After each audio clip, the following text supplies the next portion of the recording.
Good evening to you, ladies and gentlemen, and welcome to Political Agenda. Tonight's main topic is the international talks on the Iranian nuclear program.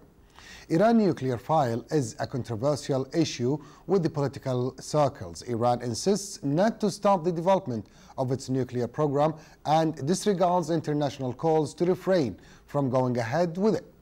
This program threatens the future of the Middle East in general and the Gulf Arab states in particular.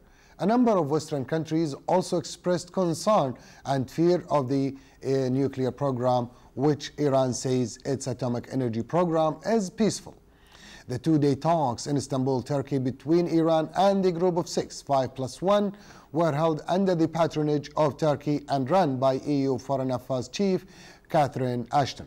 Tonight's edition will cover key developments of the Iran nuclear question, Istanbul talks and its outcome, as well as sanctions against Iran. First of all, we take a look at this new report with our correspondent from New York with the latest reactions to Iran's nuclear program. Let's see this report and come back to you. Politicians in the West are grappling with what they're calling more mixed messages coming out of Iran this week. Raymond Karam of the East-West Institute reveals that there were strong hopes that progress had been made going into the P5+1 talks in Istanbul, which fell apart after only 2 days of negotiations on Saturday. Expectations for the talks were kind of higher than usual, just because last time, at the completions of the previous talks, there was a kind of understanding that some progress has been made. And the two parties understood each other and understood what they had achieved and understood what they were going to negotiate the next time around in Istanbul. Unfortunately, that wasn't the case. And the two parties left Geneva the time before, having not really understood each other.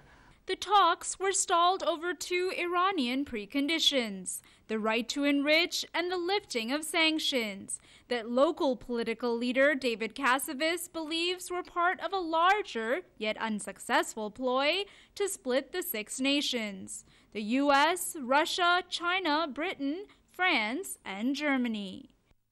Nothing Iran can do to split countries. What they've done is where they've just not only frustrated countries, but they've actually painted themselves into a corner, as we say. Iran's announcement that they are no longer interested in the fuel swap agreement, as well as the Iranian president's mixed messages after the deterioration of the talks, blaming the West while also insisting that Iran may be interested in further talks, has only further frustrated negotiators, who will also continue a dual track.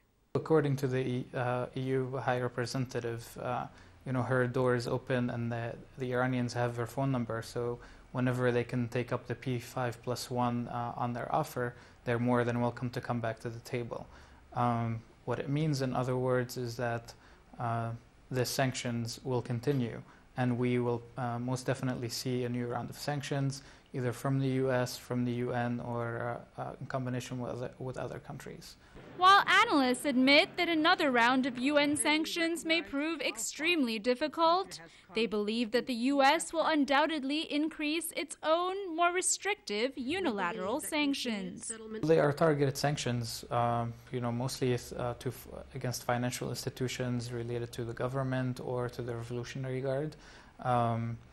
They're discouraging a lot of companies that are doing business with Iran by restricting, their business in the U.S. or their access to the financial market in the U.S. And it has worked so far, with many companies refusing to do business in Iran. Regrettably, there isn't a lot America can do except more of the same. And that's what Iran is counting on.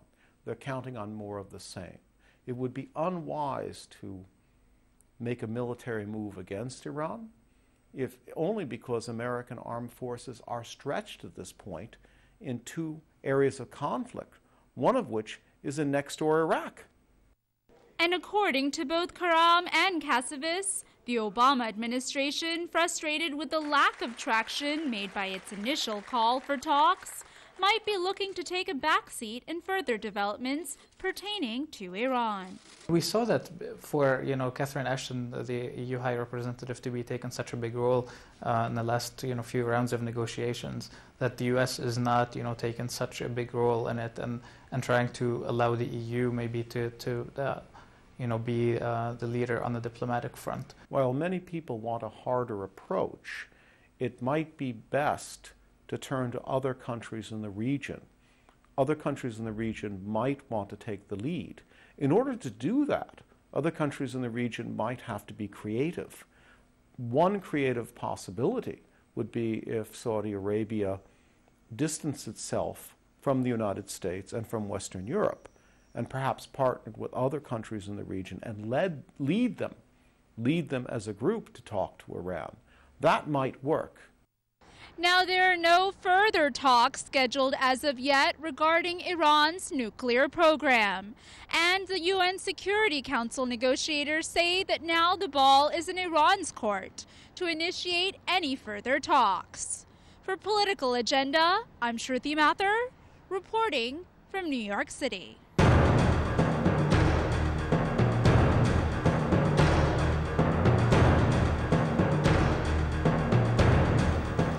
Welcome back to discuss the topic. Furthermore, I have along with me in the studio Dr. Ibrahim النحاس, Assistant Professor of Political Science at KSU. Welcome to the program. And also from Istanbul, I have along with me Aytun Altindal, a political analyst. Welcome to the program. And from Washington, Richard Hellman, a Middle East expert. Also welcome to the program. Let me start with Washington with Richard Hellman. Iran goes ahead to develop its nuclear program regardless of the world powers bent on coaxing it to curb the program. What makes Iran determined to continue its nuclear program in spite of the international sanctions? It is difficult from Washington, D.C. to read the minds of President Ahmadinejad and the Council of Ayatollahs, but it appears that this is a big status item, national prestige, but also we must put this in context. The Iranian leaders have threatened to eliminate Israel, and even one minister in a Gulf state said that it looks like a threat of another Holocaust, as was revealed in the WikiLeaks information. And in addition, Iran has internal difficulties with respect to the pro-democracy demonstrations after the last election. And Iran still is reportedly hosting those who would attempt to export fighters, terrorists, if you will, and equipment to plague Iraq and Afghanistan. So it is a complex situation, and there is, I think, a virtual war underway behind the scenes, including for example, the Stuxnet worm, which supposedly delayed Iran's progress in enriching uranium toward producing weapons. So we need to know much more about what is happening behind the scenes, and perhaps tonight President Obama in the State of the Union message will have more of a clear position of where America stands after the breakdown of the latest talks. Okay, let me go to Istanbul with Mr. Altindal. Mr. Altindal, also Iran has been negotiating its nuclear program with the US since a long time. It seems that Iran aims at gaining time while going ahead with the program. Your comment on that subject? Well, first of all, we have to see what is crucial in the Middle East. What is the core of the problem in the Middle East? That means, is there an ideology which is very dangerous for the Middle East? I think there is. I think there is, because Zionist practice is somehow becoming more and more dangerous than before. Proliferation of the Zionist practices, such as Marmara ship affair,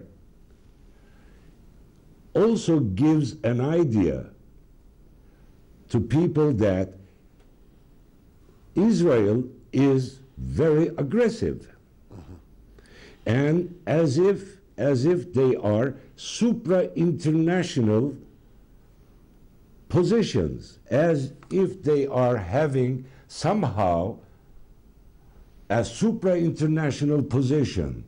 Well, I personally think, and very frankly I say, Zionism is today more dangerous than Iranian nuclear energy, because Zionism somehow became a blocking stone in the Middle East and keeping peace and human rights and democracy out of the region because of Zionism's aggressive politics. Now, I'm not talking about Judaism, but I'm talking about Zionism, or I'm not talking about anti-Semitism.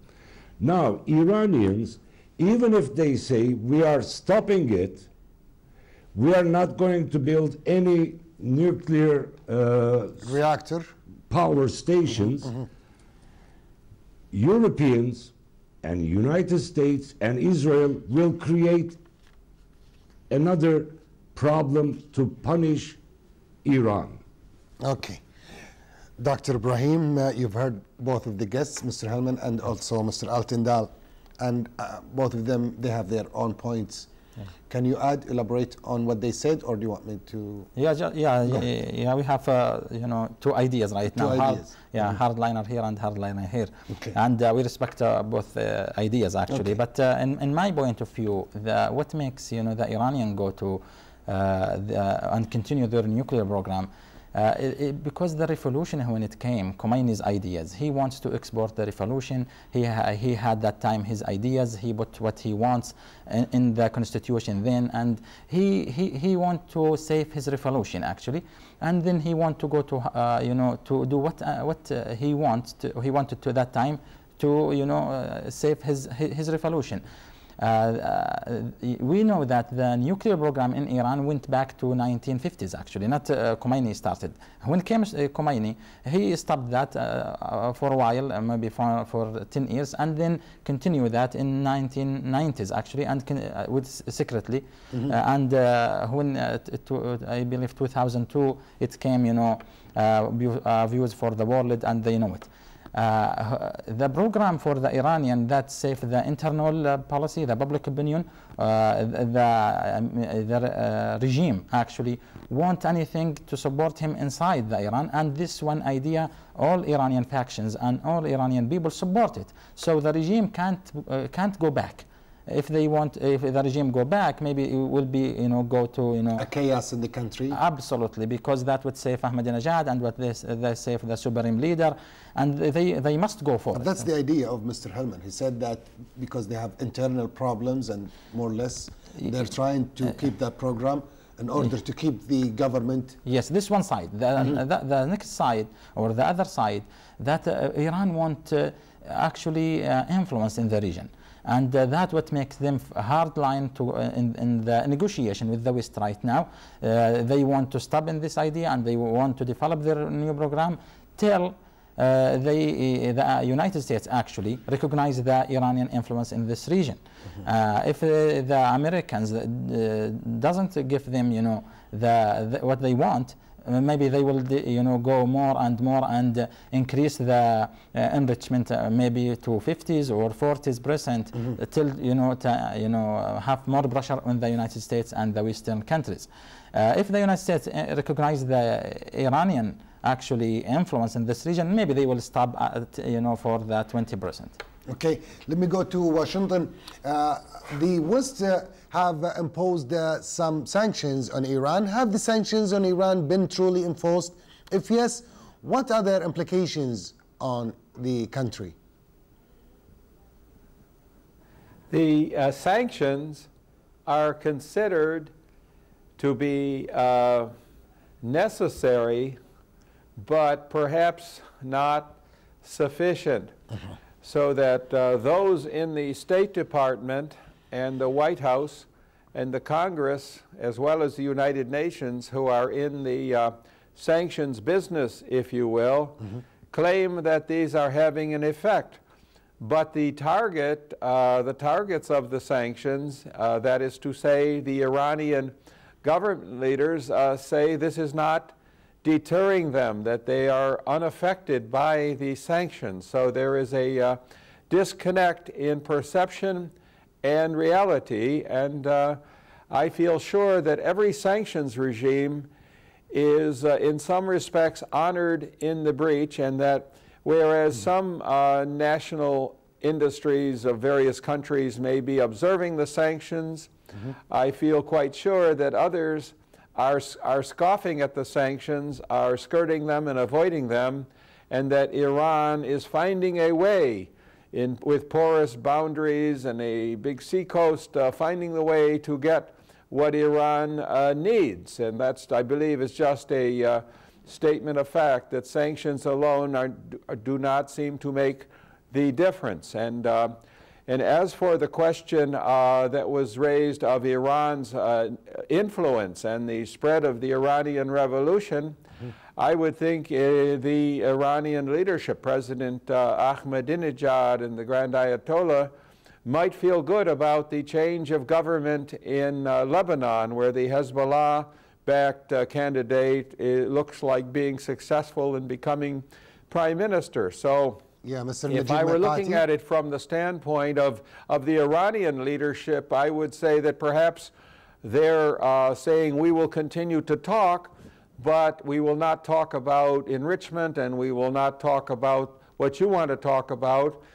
From their point of view, it seems that it looks like it is working. But I think there is always the situation that might occur that President Obama might say, I have given this 2 years. In good faith, I wanted an outreach to Islamic nations and an outreach to Iran, and I was hopeful that we could have a new dialogue and a rapprochement, but it has not worked. So in the State of the Union message and in subsequent days, particularly from the Congress, which is now more controlled by the Republicans, who are more hawkish and more pro-defense and so forth, we might see some additional options raised which would not be palatable to Iran should the push come to shove.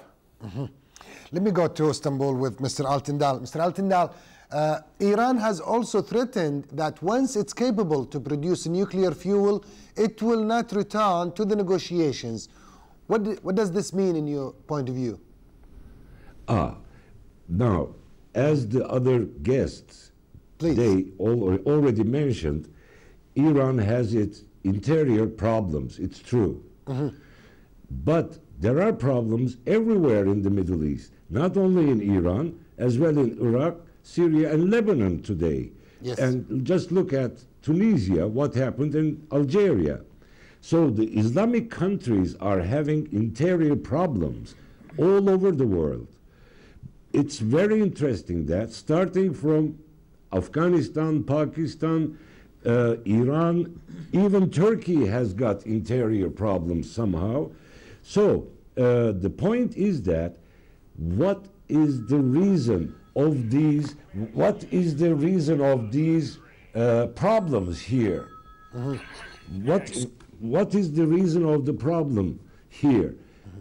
What causes these problems here in the Middle East? In the Islamic world, or in the I would say, sanctions or not, Iran would like to extend its influence in the Middle East, but today I can say, according to my own observations, Iran's influence is not increasing but decreasing in the Middle East. Okay, let me stay with you because nobody cares about Solution anymore. Nobody. But Mr. Altindal, I want to stay with you because you're only you have a few minutes with us in the program. How do you describe the recent talks in Istanbul in general? Yes, as Mrs. Ashton told, the door is still open, maybe not wide open, but still open, and the Iranians are ready to exchange uranium with the Russians. But I believe whatever they say, whatever they do, the Iranian side, nobody will believe them. And even if they say, as I will repeat myself, but please excuse me, even if they say, okay, we stopped it, US, Israel, and European Union will create another pretext because they would not like to see Iranian revolution, in brackets, spreading around. Dr. Ibrahim, are there any tangible results of the talks which may lead to a future breakthrough in this matter? Yeah, I don't think so. Yeah, because the Iranians will not go back, and the Western. What I am afraid about, I am afraid about the Western actually position.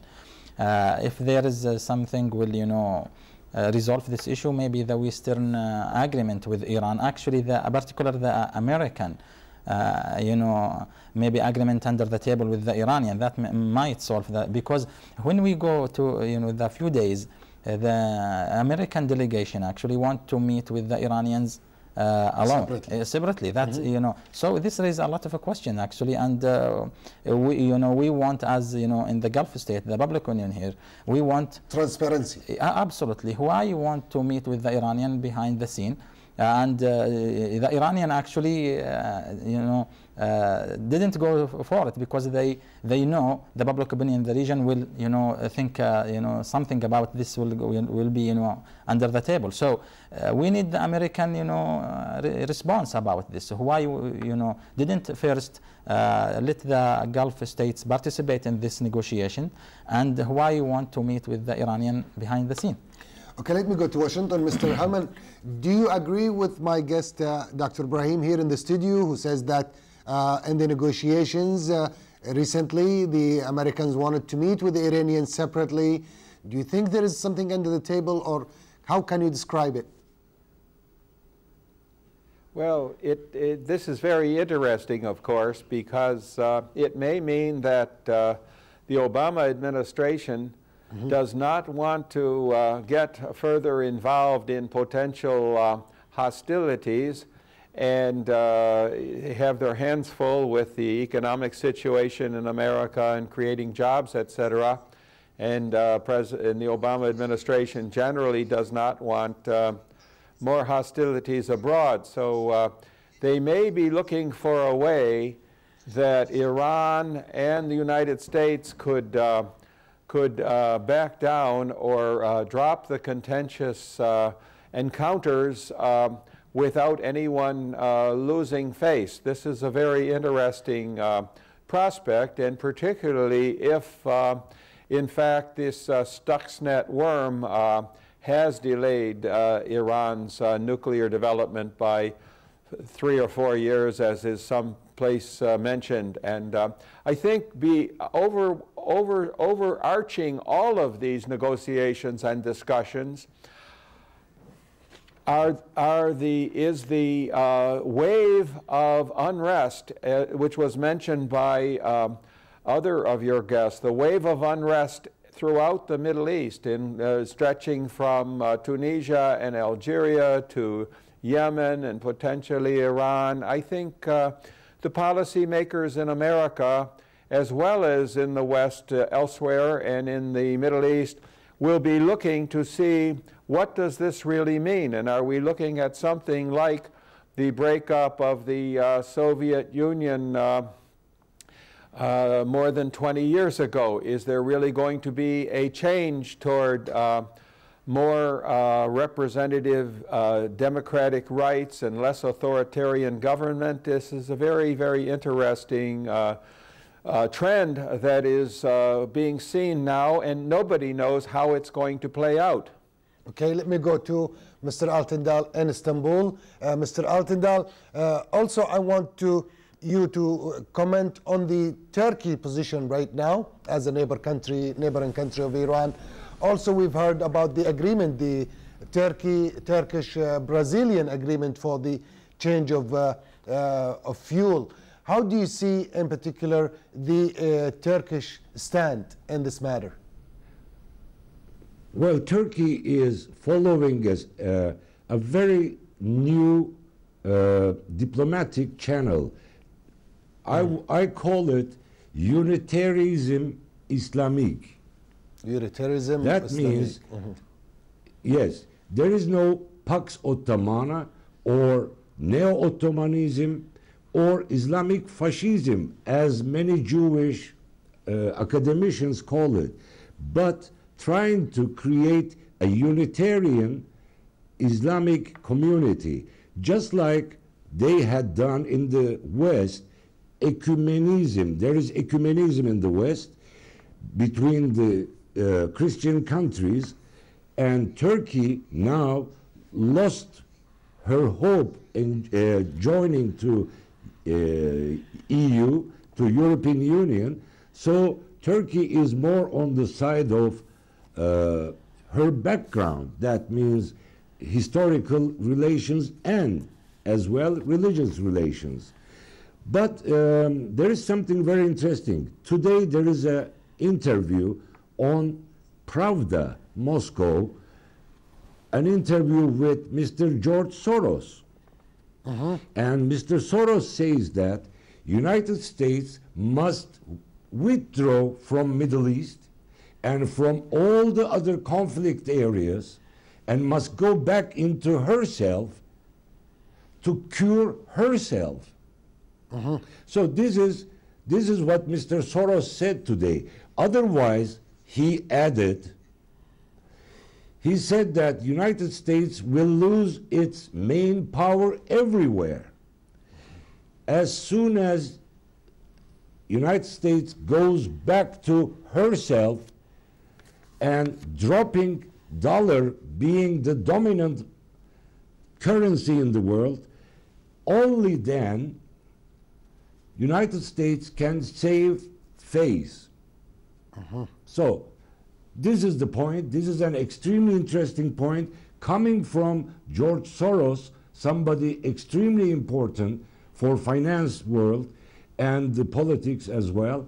So I think this is a very good advice for United States and the government of United States. Okay, we'll take that advice. Turkey has no big role. Turkey has got no big role in this affair because we were not on the we were not accepted to the table at the meeting.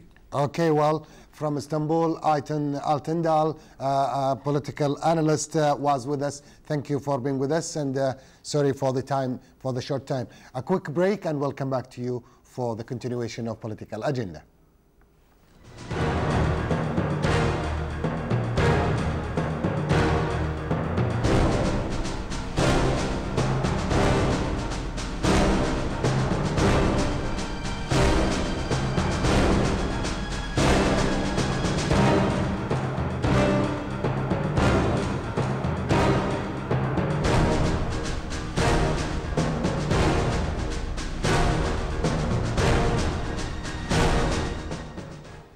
Welcome back, and the viewers there. The P5+1 conference in Turkey concluded this weekend with the widely anticipated result of no change in Iran's nuclear program and the nuclear situation.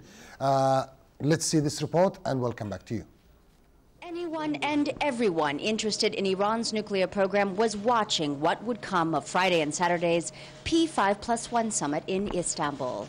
And they can only be disappointed if they hoped for an agreement between Iran and the P5+1 nations, comprised of the UK, China, France, Russia, the US, and Germany. But they cannot be surprised, as stalemate seems to be the rule when looking at negotiations between Iran and much of the world. Ahead of the meeting, rhetoric from Iranian officials was fiery. Last week, Iran's nuclear ambassador Ali Asghar Soltanieh said that the upcoming P5+1 meeting could be an historic opportunity for the West and possibly its last chance to have any input into its rapidly developing nuclear program. He threatened that if participants failed to make a deal, Iran could forfeit participation in any future summits. Iran's tough talk continued at the P5+1 summit when one member of the Iranian delegation said that Iran would not allow any discussion of uranium enrichment or Iran's nuclear rights. But the American delegation seemed relatively conciliatory in a way not seen before, as U.S. State Department Representative Mark Toner said that the P5+1 group was considering a uranium swap program very similar to last year's Tehran Declaration, created by Brazil and Turkey, and originally rejected by both the United States and Europe. Apparently, negotiations were so intense that all parties reconvened after Friday's dinner and were in negotiations until 2 a.m. As the conference concluded Saturday, the EU's Foreign and Security Policy Minister, Catherine Ashton, spoke on behalf of the P5+1 group of nations at the press conference and blamed not the proposals or the lack of compromise on the P5+1 part, but the initial demands made by the Iranians. We put forward detailed ideas, including on an updated version of the TRR fuel exchange arrangement and ways to improve transparency through IAEA monitoring measures accepted by the international community. We came without preconditions, and we made every effort to secure agreement. We had hoped to have a detailed and constructive discussion of those ideas. But it became clear that the Iranian side was not ready for this unless we agreed to preconditions relating to enrichment and sanctions. Both these preconditions are not a way to proceed. Apparently, Iran had demanded that the group acknowledge Iran's right to enrich uranium and all sanctions against it be dropped. The P5+1 did acknowledge Iran's right to a nuclear program if it could prove it was only for energy. And the UN Security Council imposed the sanctions after Iran failed to comply with the International Atomic Energy Agency, or IAEA's, regulations. When asked about Iran's preconditions, the head of the Iranian delegation, Iran's Saeed Jalili, explained. Rights of people are not preconditions, but prerequisites. For the press conference, Jalili adopted a very different tone, diplomatic even. He spoke over and over about common logic, which could lead to cooperation that he said he wanted. He also deflected questions about the issue of Iran's nuclear program. There should be arms for no one, but nuclear energy for everyone. Jalili tried to point out the seeming hypocrisy in the P5+1 nation's worldview. Why is there more than 200 nuclear establishments in the European Union, and who gave Israel nuclear arms? Why are they not threatening to sanction Israel? 2 tons of nuclear material have gone missing. They should find out what happened to this material, and the press should ask why. Why is the peaceful nuclear activity of one nation under scrutiny? The only truly negative comments Jalili reserved for the United States. Between the US and Iran, there is mistrust created by a wall of insecurity. I asked Jalili, do you think that there could be a solution that looks a lot like the Tehran Declaration? And what would you say are the chances of something like this coming to fruition? Jalili agreed, and it was certainly a possibility, and vaguely spoke of hopefully working together in the future.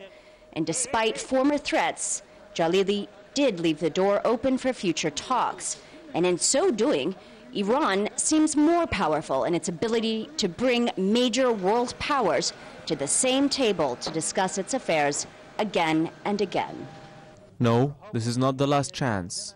We believe in cooperation going forward.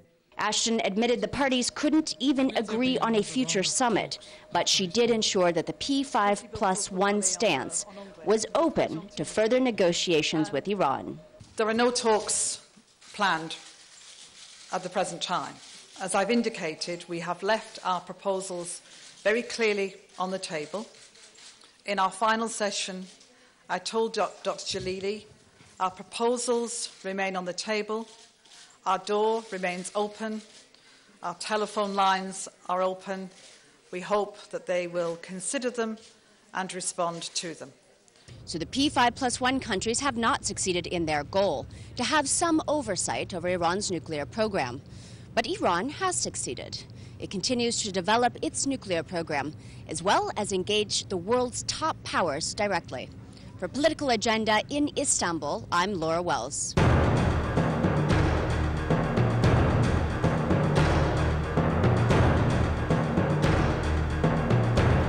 Thank you, Laura. And allow me to welcome from Paris, Peter Humi, media consultant and journalist. Welcome to the program, sir.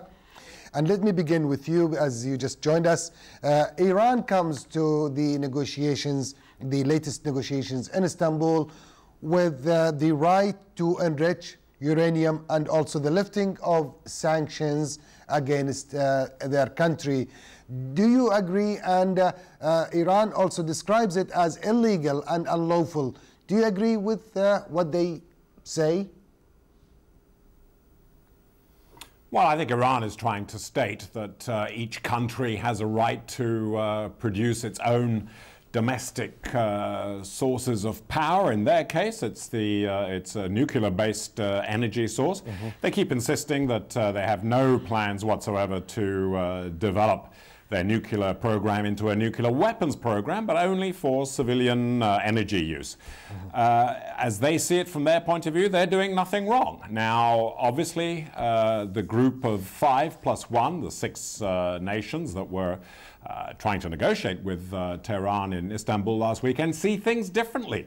First of all, they don't trust the Iranians. There's suspicion that they might be, in fact, secretly trying to develop a nuclear weapons program. So essentially we've got two forces here that are really refusing to compromise in any way at all.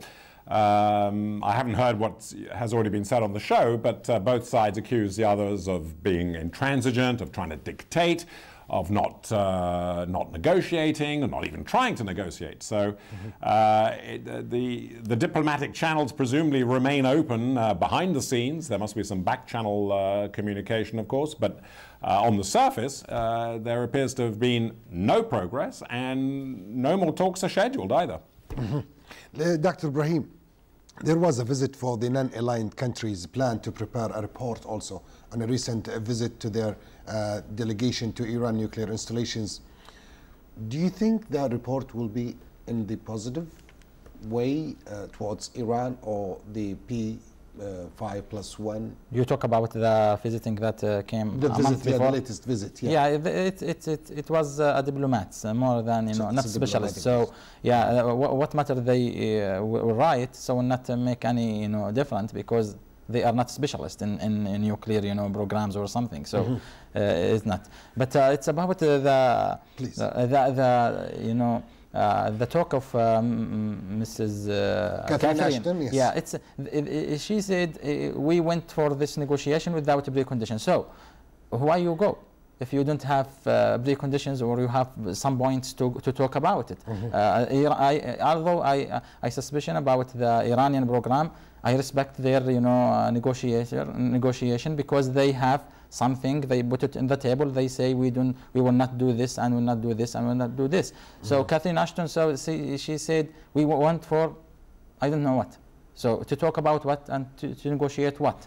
It's a bigger question about this negotiation. Well, she said that no new date for another meeting had been set. Yeah. She blamed what the 6 consider unrealistic demands by Iran also, and an end to UN sanctions, and agreement that Iran can continue to enrich for the disappointing results. So she's speaking about it, but there was no preconditions. Is that what you... And then there is no new schedule for a new meeting. So we will go forever. That means that's the Israeli-Palestinian talk. It will go maybe 50 years. Okay, let me go to Washington and find out with Mr. Hillman. You've heard what Catherine Ashton, Mrs. Catherine Ashton said, and also my guest said here in the studio. Do you think the P5+1 came to the negotiations with no preconditions, or they just went to the negotiations? In your opinion, did they have an agenda to discuss before they went to the Istanbul talks?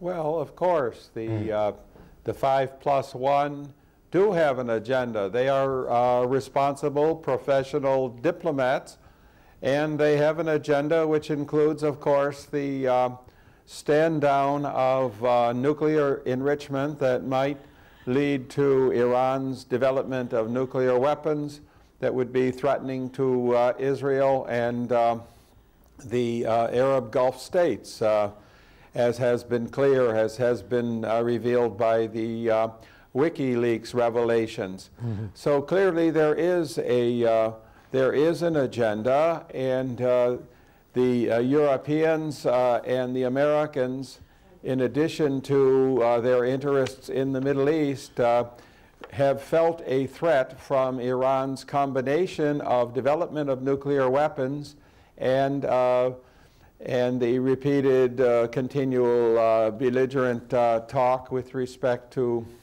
Israel and America and so forth. So there clearly is an agenda, but there still might be back-channel negotiations to find out how everybody can sort of stand down and lower the threat level. Okay, let me go to Mr. Humi in Paris. Also, Saeed Jalili, the chief negotiator of the Iranian team, said, responded actually to comments earlier by the EU Foreign Policy Chief Catherine Ashton, that the talks had been a disappointment, saying if someone is disappointed about this, they should answer why.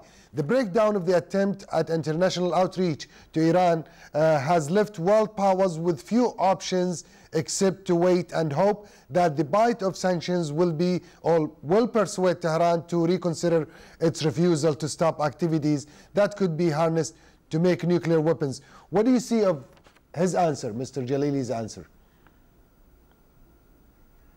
Well, I don't think it comes as a major surprise. I mean, Iran has been fairly consistent, I think, in their position over the past 2 or 3 years, if not even further back than that, concerning their right to use nuclear technology for what they say is purely peaceful reasons.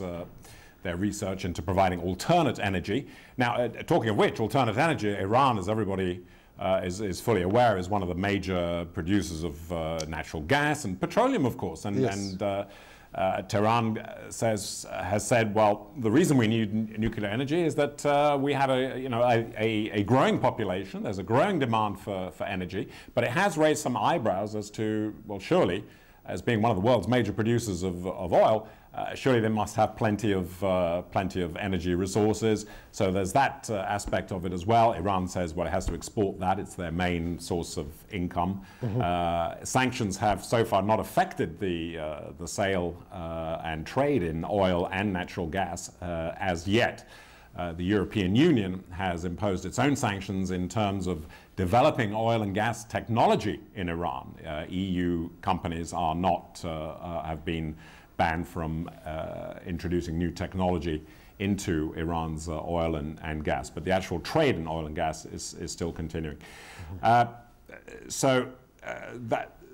Their position, I think, was not all that surprising. Of course, we also heard from Saeed Jalili that the 5+1 had come to dictate. I think he used the word that they weren't really open to discussion, but they were there for dictation. I think he used the word dictation, in fact. Yes. But Jalili did throw out a little lifeline. I think he also said that he hopes that common vision and logic, I think were the words that he used, would ultimately prevail, and that there could be some progress in the future. But certainly right now, I don't think we're seeing any change in outwardly in Tehran's position. And I think the group of 5+1 expressed their disappointment through Baroness Ashton, Mrs. Catherine Ashton, quite clearly, as a result of the apparent complete failure of the talks in Istanbul last weekend.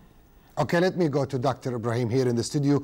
Also, the U.S. Dr. Ibrahim said, and others says, Iran already is suffering from the wide range of financial and trade sanctions, travel bans, and other penalties imposed by the United Nations, the U.S., and the EU. Other Islamic republics also shows no sign of bending. How do you say? Yeah, the word is suffering, that's very strong. So I don't agree with it. Yeah, it may affect to some extent, yes. Because Iran always, since 1979, actually, since the revolution till now, the sanctions imposed on it from the US actually, and then increased. But does that affect the Iranian actually national public opinion or something? I don't think so. I don't think but so. Also, Mr. Hellman from Washington also said at the beginning of the program that they're working out somehow to finance their financial system from outside, from supporting countries here and there.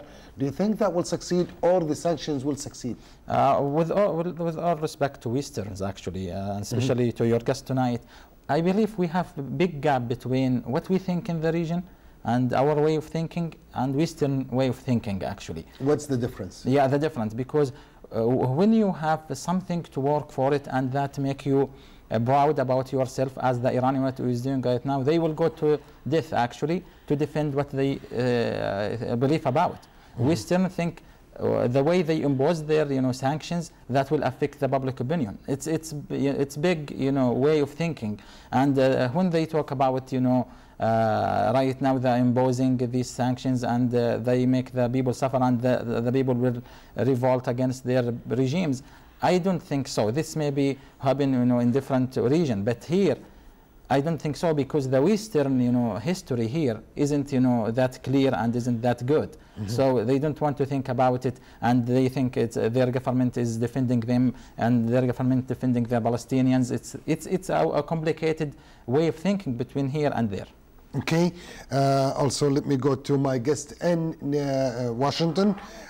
Also, Mr. Yoshita Amano, the Secretary General of the IAEA, said its knowledge of Tehran's activities was limited to what was declared by Iran. And let me take the question into two parts. Also, the former Director General of the International IAEA, Mohammed al-Baradei, described the big powers' fears from Iran nuclear program as exaggerated. He said the media has also overstated the problem. Your comment on that subject, please. Well, the present Director General of IAEA clearly believes that Iran has not been forthcoming in providing all of the information and the transparency that is needed for the IAEA to say, yes, Iran is only developing nuclear energy for peaceful purposes. So in a way, the keys are in Iran's hands. If they would open up everything completely to the IAEA, the international body charged with such matters, that might help eliminate the mistrust and questions that are raised by the West, and even, in fact, of course, by powers in the Middle East, not just Israel, but Saudi Arabia and the Gulf states, who feel that they may be at risk. So I think Iran, if it wants to break the impasse, it might well be more forthcoming and transparent with the IAEA. Let me go to Paris one more time. Mr. Hume, also the low-enriched uranium at around 3.5%, as we know, can be used to fuel reactor to generate electricity, which Iran says that's its intention. But if uranium is enriched to 90%, then that's used for warheads and nuclear warheads. Do you think their goal is to have a peaceful, from your own point of view, a peaceful nuclear program or a military nuclear program?